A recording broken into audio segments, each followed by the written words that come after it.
അപ്പൊ എന്താ കൂട്ടേണ്ടത് സോഫ്റ്റ്വെയറാണ്, ആന്തരികമായിരിക്കുന്ന അറിവാണ്, അനുഭൂതിയാണ്, സംസ്കാരമാണ്, ധർമ്മമാണ്, സ്നേഹമാണ്.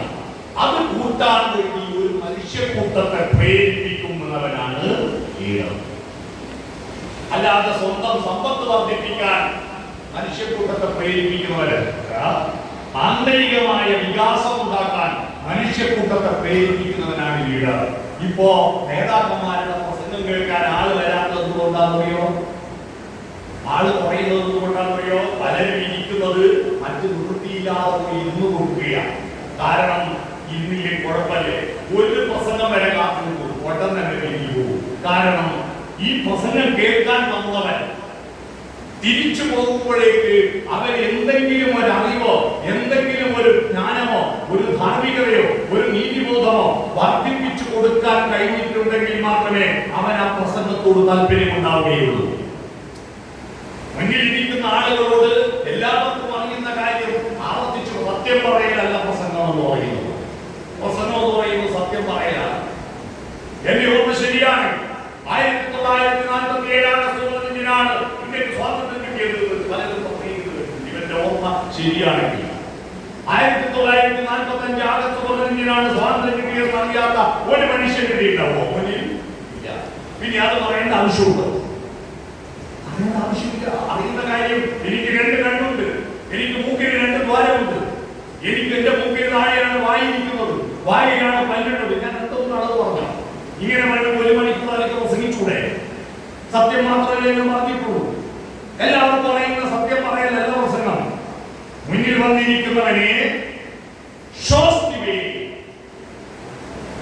അവൻ പുതിയ വഴികളിലേക്ക് സഞ്ചരിക്കുവാൻ, പുതിയ വഴികളിലേക്ക്, മറ്റുള്ളവർ സഞ്ചരിച്ച പാതകളിലൂടെ മാത്രം സഞ്ചരിച്ച പോരാ, പുതിയ വഴികൾ കണ്ടെത്തി കൊടുക്കണം.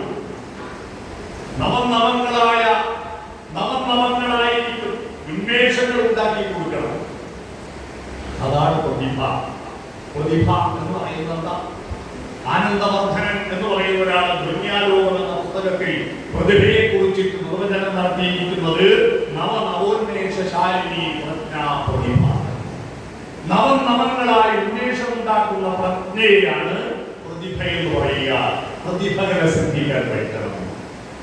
അതുകൊണ്ട് നിങ്ങൾ എല്ലാവരും ഒരു ലീഡറാണ്. ആദ്യത്തെ ആരുടെ ലീഡറാണ് നിങ്ങൾ? ഒന്നാമത് നിങ്ങളുടെ ലീഡറാണ്. എന്നെ നയിക്കുന്ന ലീഡർ, എന്നെ മുന്നോട്ട് നയിക്കാനും പുറകോട്ട് വലിക്കാനും ഒരു ലീഡർ നിങ്ങളുടെ ഉള്ളിൽ ഉണ്ടാവണം. നന്മ ചെയ്യുമ്പോൾ പ്രോത്സാഹിപ്പിക്കുന്ന, തിന്മ ചെയ്യുമ്പോൾ അത് ചെയ്യരുത്, തെറ്റാണെന്ന് പറയുന്ന, വഴി തെറ്റുമ്പോൾ നമ്മളെ തടഞ്ഞു നിർത്തുന്ന, ശരിയായ വഴിയിലൂടെ പോകുമ്പോൾ വേഗത കൂട്ടിത്തരുന്ന ഒരാൾ നമ്മുടെ ഉള്ളിലുണ്ട്.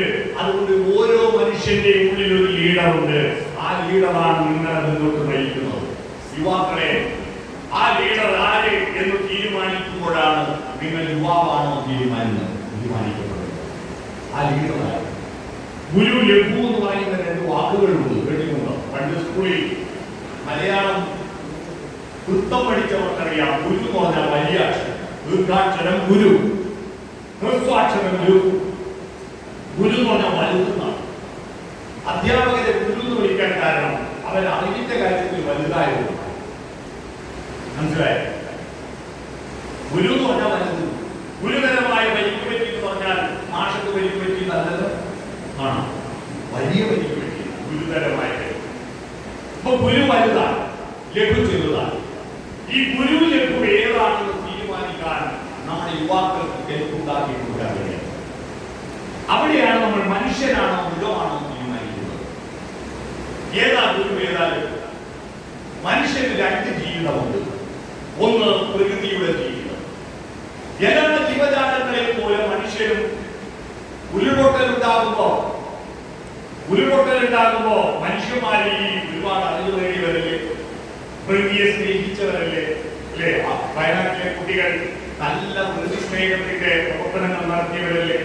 അതുകൊണ്ട് ഇവരെ ഒന്നും ഉപദ്രവിക്കണ്ട. അതുകൊണ്ട് കാട്ടിലെ കടുവകളെയും കുറുത്തന്മാരെയും മാത്രം ഒന്നുകൊണ്ട് എന്റെ മണ്ണുകൾ, പാറക്കല്ലുകൾ ഇരുന്നു പോകട്ടെ എന്ന് പ്രകൃതി തീരുമാനിച്ചില്ലല്ലോ. പ്രകൃതിക്ക് മനുഷ്യരും മൃഗങ്ങളും ജീവജാലങ്ങളും ഒരുപോലെയാണ്. ഒരു വ്യത്യാസമില്ല. പ്രകൃതി നമ്മളെ ഇവിടത്തേക്ക് സൃഷ്ടിച്ചതിനാണെന്നറിയോ? പ്രകൃതി സൃഷ്ടിച്ച ഒറ്റ ദൗത്യത്തിനാണ്. നിന്നെ പോലെ കുറെ എണ്ണത്തിന് നീ സൃഷ്ടിക്കണം. അതിനു വേണ്ടിയിട്ടാണ് നമുക്കൊക്കെ ഹോർമോണുകൾ ഉണ്ടാക്കി തന്നത്. അതിനു വേണ്ടിയിട്ടാണ് നമുക്കൊക്കെ വികാരങ്ങൾ സൃഷ്ടിച്ചു തന്നത്.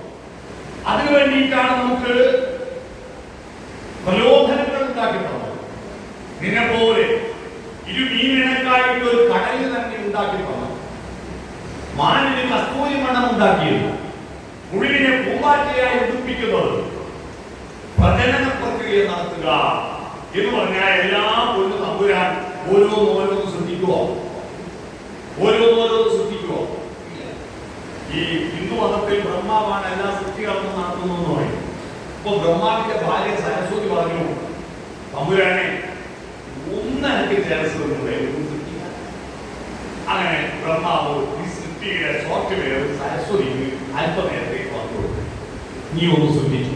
അപ്പൊ സരസ്വതി നോക്കിയപ്പോ ബ്രഹ്മാവ് നീണ്ട പഴങ്ങളും ഉരുണ്ട പഴങ്ങളും ഉണ്ടാക്കി. സരസ്വതി തീരുമാനിച്ചു നീണ്ടുരുണ്ടൊരു പഴം ഉണ്ടാക്കി. ആ പഴം ഉണ്ടാക്കി അതിന് ജീവൻ കൊടുത്തു. അതിന്റെ OTP മാറ്റി, ബ്രഹ്മാവ് മാറ്റി.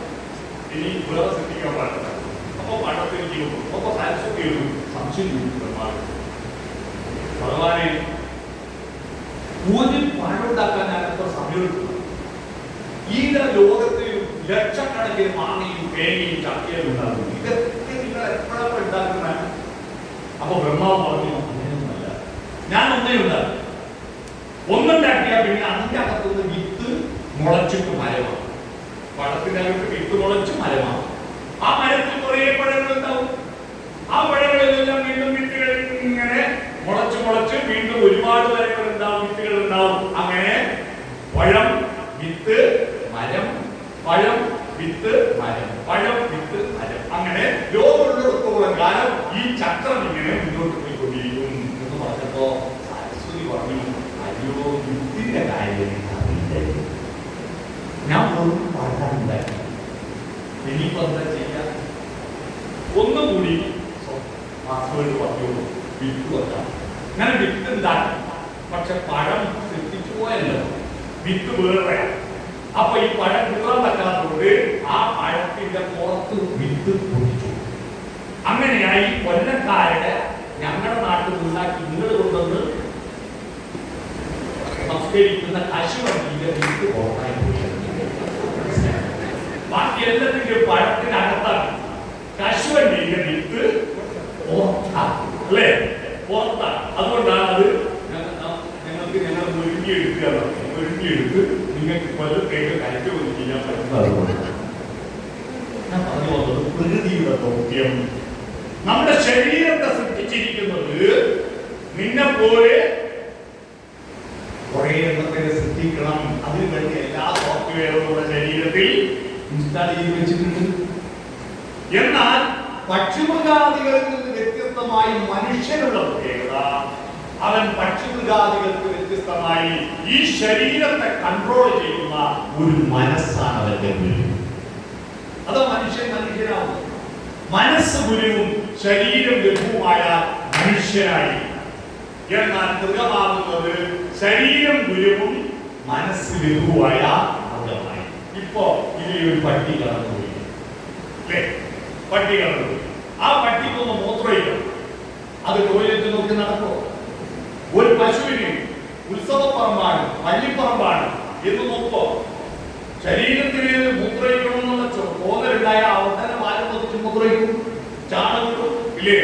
കാരണം അതിന്റെ മേധാവിയായ ശരീരം, മനസ്സുണ്ടത്.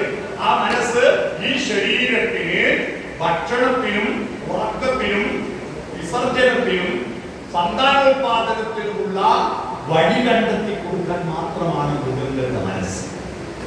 മൃഗങ്ങളുടെ മനസ്സെന്തിനാ? ഭക്ഷണം, വിസർജനം, ഉറക്കം, സന്താനോത്പാദനം. ഈ പ്രക്രിയക്കുള്ള വഴി കണ്ടെത്തി കൊടുക്കാൻ മാത്രം മനസ്സ് മൃഗങ്ങൾക്കുണ്ട്. പട്ടിക്ക് കണക്കറിയാം, അറിയാം? പട്ടിക്ക് കണക്കറിയാം.